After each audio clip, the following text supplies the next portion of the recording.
दिल्ली में कल पंजाब और हरियाणा के मुख्यमंत्री एसवाईएल को लेकर बैठक में शामिल हुए, लेकिन एक बार फिर से हमेशा की तरह जो बैठक थी वो बेनतीजा रही। इस वक्त हमारे साथ बातचीत करने के लिए पूर्व मुख्यमंत्री और पूर्व सीएलपी लीडर भूपेंद्र सिंह हुड्डा मौजूद हैं, उनसे बातचीत कर लेते हैं। सर, एसवाईएल का मुद्दा हमेशा हम देखते हैं कि हरियाणा में जस तस बना रहता है, हरियाणा और पंजाब के बीच में। कल भी एक बैठक हुई और एक बार फिर से बैठक बेनतीजा रही। पहले भी कई बैठकें हो चुकी और उस समय मैंने कहा था ये बैठकें बेनतीजा हैं, कोई मतलब नहीं इनका, ये तो बाइंग टाइम और टाइम पास करने की बात हो रही है। जब सुप्रीम कोर्ट से फैसला हो चुका है और वो फैसला फाइनलिटी अटेन कर चुका है तो बैठक का कोई मायने नहीं। उसके बाद भी जब हुई थी मीटिंग, जब हुई सुप्रीम कोर्ट का फैसला आया था तो उस टाइम तत्कालीन जो हमारे मुख्यमंत्री खट्टर साहब थे उन्होंने सर्वदलीय बैठक बुलाई थी और उसमें ये फैसला हुआ था कि भी इस फैसले को इम्प्लीमेंट कराने के लिए राष्ट्रपति को मिलेंगे, प्रधानमंत्री को मिलेंगे। राष्ट्रपति प्रणब मुखर्जी साहब थे उस समय, राष्ट्रपति को हम मिले और प्रधानमंत्री को मिलाने की जिम्मेवारी खट्टर साहब की थी।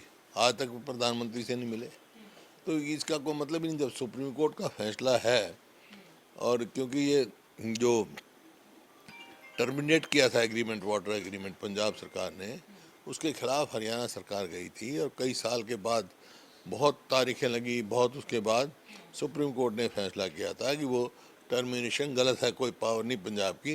तो अब तो कोई इशू ही नहीं रहा। इशू सिर्फ एक है कि नहर खुदवाओ फटाफट, हरियाणा का पोर्शन खुदा हुआ, पंजाब में खुदवाओ। आप लगातार ही कहते रहे हैं कि कंटेम्प्ट को लेकर बात। तो कंटेम्प्ट बनता ही है ना, उसने असेंबली में भी कहा था और उस टाइम तत्कालीन मुख्यमंत्री ने आश्वासन दिया था कि हम कंटेम्प्ट में जाएंगे।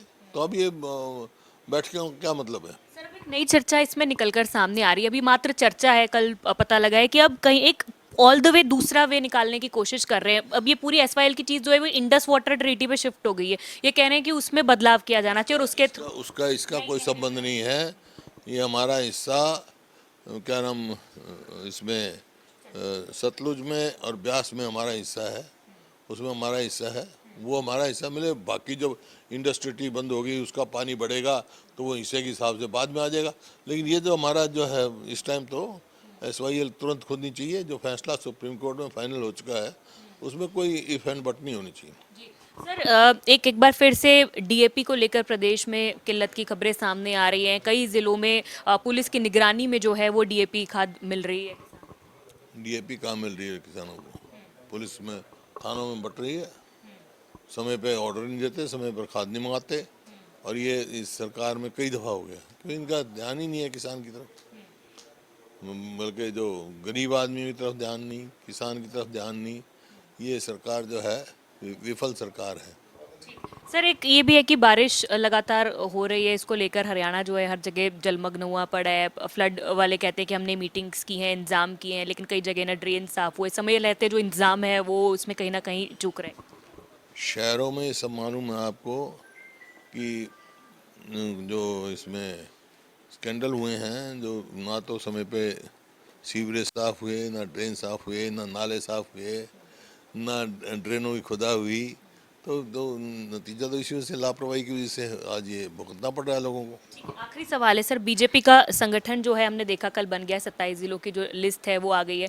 कांग्रेस के संगठन का भी इंतजार कर रहे हैं। सर, अंतिम मुहर जो है वो केंद्रीय नेतृत्व से लगनी है, कब तक उम्मीद की जा सकती है? जल्दी बन जाएगा। बहुत शुक्रिया बातचीत करने के लिए। तो पूर्व मुख्यमंत्री भूपेंद्र सिंह हुड्डा बातचीत कर रहे थे। उन्होंने कहा कि बहुत जल्द कांग्रेस का संगठन भी हरियाणा में बन जाएगा और वहीं उन्होंने कहा है कि एसवाईएल को लेकर जो हरियाणा का हक है उस पर हरियाणा को कायम रहना चाहिए और कंटेम्प्ट भी जो है वो हरियाणा की तरफ से फाइल किया जाना चाहिए। कैमरा पर्सन जतिन के साथ साक्षी शर्मा, इंडिया न्यूज़ हरियाणा, चंडीगढ़।